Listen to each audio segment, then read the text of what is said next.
Welcome back to New Rockstars. I'm Whitney Van Laningham, and boy oh boy do we have another intercesting episode about Rick and Morty for the books, folks. This is a classic Rick and Jerry episode, and today I'm breaking down all the details you might have missed in Season 6, Episode 5. Let's kick things off with the episode title, Final Death.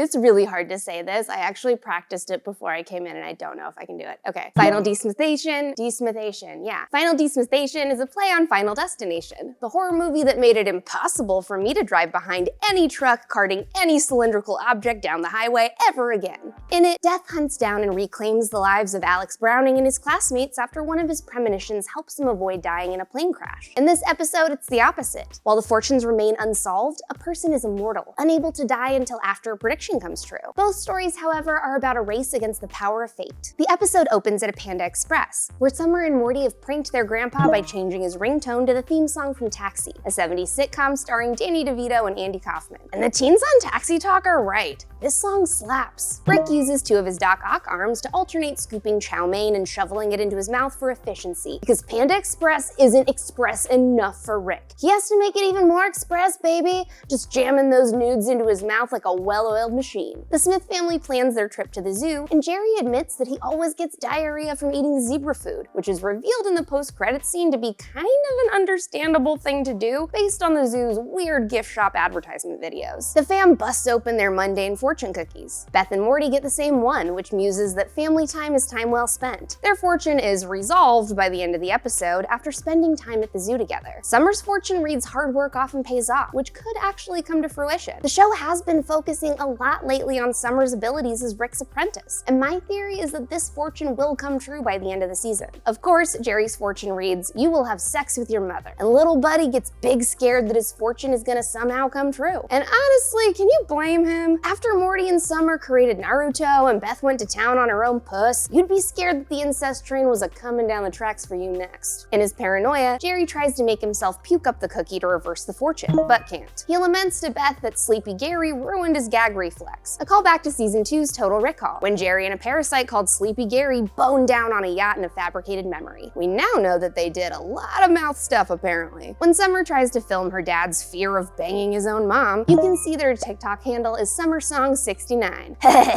69, nice. Yeah, me. Shortly after, when Morty pranks his dad by sending him a Photoshop pic of his mom's head on a hot lady's body, you can see some of his phone contacts. In addition to texting his parents, sister, and grandpa, Morty has conversations going with Noob Noob of the Vindicators, as well as Brent, April, Justin, and Wilder. Brent Knoll and Justin K. Noel are two of Rick and Morty's character designers, and April Erickson and Wilder Reese are prop designers for the show. When Beth, Morty, and Summer leave for the zoo, Space Beth picks them up in her fancy ship. As you recall, Rick's new souped-up space cruiser exploded when Morty tripped the Knight family's laser. Jerry asks them to bring him back some zebra snacks and a photo of his favorite animal, the white tiger. Summer responds, "Because they breed via incest." Is that true?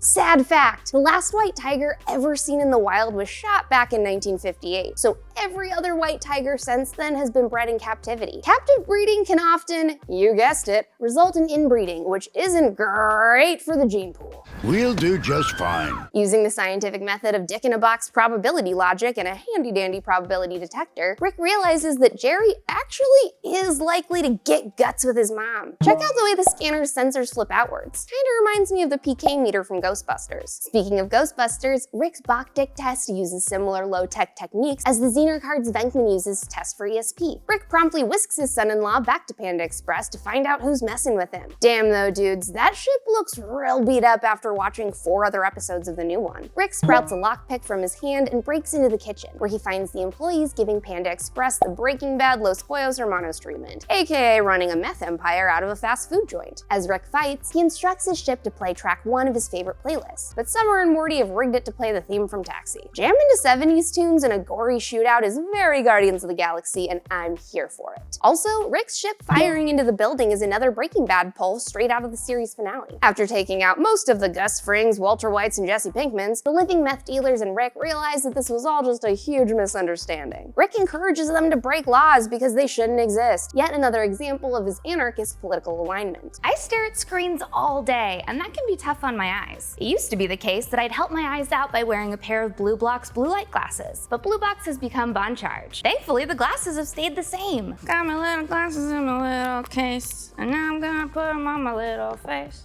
Wowee! Bon Charge has a couple of different glasses depending on what you need. My go-to are the computer glasses. They help reduce sore eyes, headaches, watery eyes, and fatigue. If I'm staring at a computer all day, or I'm in a room with fluorescent lights, these glasses are my first line of defense. Bon Charge's glasses are backed by science and tested to make sure they work, which is not the case with other light-blocking glasses on the market. If you've got a prescription, you can get these with a prescription. If you don't, you can get them without a prescription. Just need a pair of light-blocking reading glasses? Bon Charge can handle that too. Bon Charge ships worldwide and have other great products like low blue light bulbs, red light therapy devices, and 100% light blocking sleep masks. Go to boncharge.com/newrockstars and use coupon code NEWROCKSTARS to save 20%. That's boncharge.com/newrockstars and use coupon code NEWROCKSTARS to save 20%. It turns out that Panda Express's cookies come from a corporation aptly titled Fortune 500, and Rick is determined to figure out what godlike, destiny-defying being is behind all of this. I really love how many of Rick's Inspector Gadget body modifications they utilized in this app, like this one, which I'm calling the Reverse Minority Report. Those little spiders that he puts on Jerry's eyes look just like the retinal scanners from the Tom Cruise. But in that scenario, Tom Cruise had already had retinal replacement surgery to stop the spiders from reading his eyeball's true identity. And in this case, Rick's spiders are acting as temporary retinal replacements minus the surgery. Next, we see Rick pop his eye out of his head and maneuver it around to check out their surroundings. When he realizes that he and Jerry need to blend into the corporate atmosphere, Rick calls upon the Eye of Thundera to give him suits beyond suits, a reference to the Eye of Thundera from Thundercats that, coupled with the Sword of Omens, gives Lion-O sight beyond sight.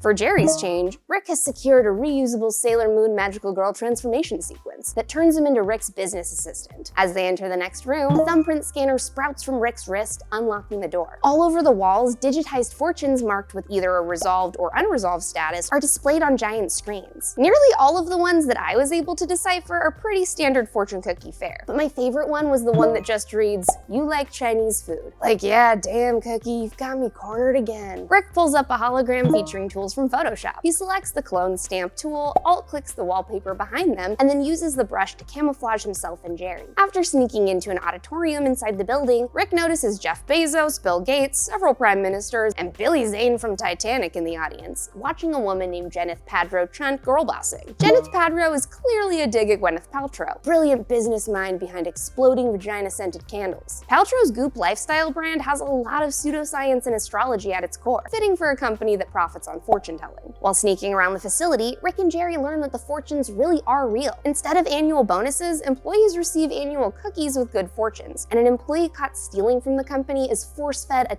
terrible fortune. Rick realizes that they're somehow controlling fate for profit, and is hell-bent on getting that power for himself. Before fighting off two security guards, Rick activates what looks like iron spider armor. Each arm is holding a different weapon: glowing nunchucks, a power drill, a broken glass bottle, an electrified tuning fork, a voodoo doll, a flame blade, and a blaster. Of course, they're all completely useless against one of the security guard's emergency fortunes that blesses him with Liu Kang's bicycle kicks from Mortal Kombat. Rick realizes that a person with an unresolved fortune is immortal and uses Jerry as a human shield against the bullets. Although they escape, Gwyneth Paltrow is able to see a circle of zodiac symbols around Jerry's head on her device, next to what looks like a Sephiroth, aka the symbol of the 10 attributes or emanations from the Kabbalah. She can also see his unresolved fortune and decides to get Jerry's mom to Fortune 500 pronto. When Rick and Morty finally enter the belly of the building, they find a Lockerian, which Rick explains is an alien that eats chaos, but has a digestive disorder that strips randomness from space-time, leaving behind super dense pockets of energy that bend entropy towards definable outcomes. Translation: Fortune 500 is mining their own good luck and controlling fate. He explains that fate is like a field of gravity that pulls the unknown into the known. They're greeted by Old Man Huxby, who in my opinion looks exactly like Depth Gauge from Waterworld. Like Depth Gauge, Huxby is trapped inside this pit, taking care of the Lockerian, only instead of being stuck in a hull measuring oil for evil post-apocalyptic jet ski pirates, he's forced to delicately stick tiny slips of paper into the alien's poop. He also apparently wants to break free so that he can put his penis in the big alien, which Depth Gauge from Waterworld would never do. He explains that he's been trying to get out for years. He even started writing weird shit on the fortunes to get people's attention, such as, "Please help me or a virus will shut down the world," which means that the last 2 years of our lives were so stolen because no one tried to rescue this guy. These distress calls are a play on the classic "help, I'm trapped in a fortune cookie factory" joke, which all stem from a Los Angeles urban legend from the 50s. When Jenneth calls in the big guns, security attacks Rick again. His forehead is apparently bulletproof, and he can also duck his head into his suit to avoid being shot at. After downloading the fortune reading tech into his glasses, Rick is able to counteract the rest of the soldiers. Most of these guys have their own powers explained pretty overtly, including the water controlling guy who can pull moisture out of the air like Hamma from Avatar. There is one dude who has a blink and you'll miss it power, which is unlimited ammo for his minigun. In an attempt to ramp up his strength, Rick eats a handful of random fortune cookies, but they turn out to be the generic kind. The one he gets reads, "Your crush will call you, you'll make a new friend, spring will see a renewal, someone is thinking about you, and pursue your dreams." Most of those are pretty easily resolvable, but the one I'm interested in is "Your crush will call you." Does this mean we're gonna meet another one of Rick's lady companions soon? I've seen some people online hoping that we get another Unity episode, which would be cool for sure, but I love the Jennifer Coolidge cameo so much, I kinda hope it's a brand new character again. Rick starts firing blank fortunes made of pure chaos at his enemies. He turns these guys into a bluebird, a faceless man, a car, a banana peel that another guard slips on, a balloon head, a mashup of Dinobot Grimlock and the Red Ranger Zord, and a teleprompter. In the Calamity, you can see two security guards in the background give up on fighting and start making out. Also, note that the guy considering a fresh change in perspective gets fittingly reset as a baby. When confronting Padro Chent, Rick removes her immortality status by briefly making her the most successful businesswoman on the planet.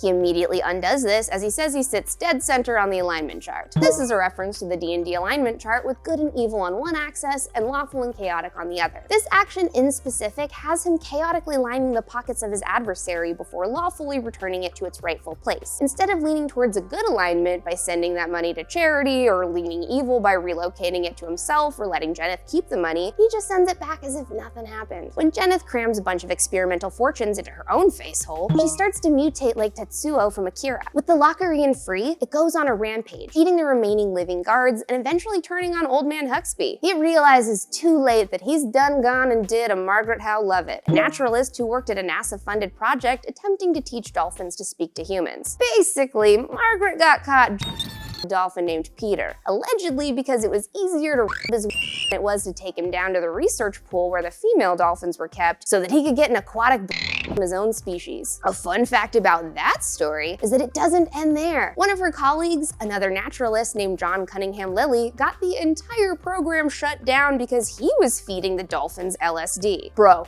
being a dolphin in the 60s was wild. One minute you're doing little tricks, the next you're tripping on acid and some human lady is punishing your lawyer. The alien rips old M. Huxby apart just like Starro rips apart the Thinker in the Suicide Squad. A suitable punishment for all non-consensual workplace harassment. After the Lockerian also devours the Cronenberg-esque girl boss monster, the pill-shaped vial Jenneth drops opens a vacuum to space, sucking everything out of the building. Rick tries to save the alien to use for himself, but Jerry is just too gosh darn close to accidentally banging his mom, and he abandons his dream to save his son-in-law. Using parts in his arm to laser print a fortune, he tosses the last of the alien's poop into Jerry's mouth just in the nick of time. Crisis averted! Naruto will not be getting a new uncle! Thank God. Of course, the bonding the two experience is over when Jerry thanks Rick for helping him and calls him his friend. This makes Rick lose the immortality he had from his previous fortune, and he slaps Jerry before the Taxi theme song plays us through the credits. In the post-credit scene, we learn that the rest of the Smith family didn't go to the zoo. They were the zoo the whole time! Whoa! That's some Jan Martel Life of Pi stuff right there. If you liked that little joke, it means you also had to read that book for 11th grade English class. Follow me on Instagram and Twitter at Whitney Puppy, follow New Rockstars, subscribe to New Rockstars for more analysis of everything you love, and thanks for watching. Bye!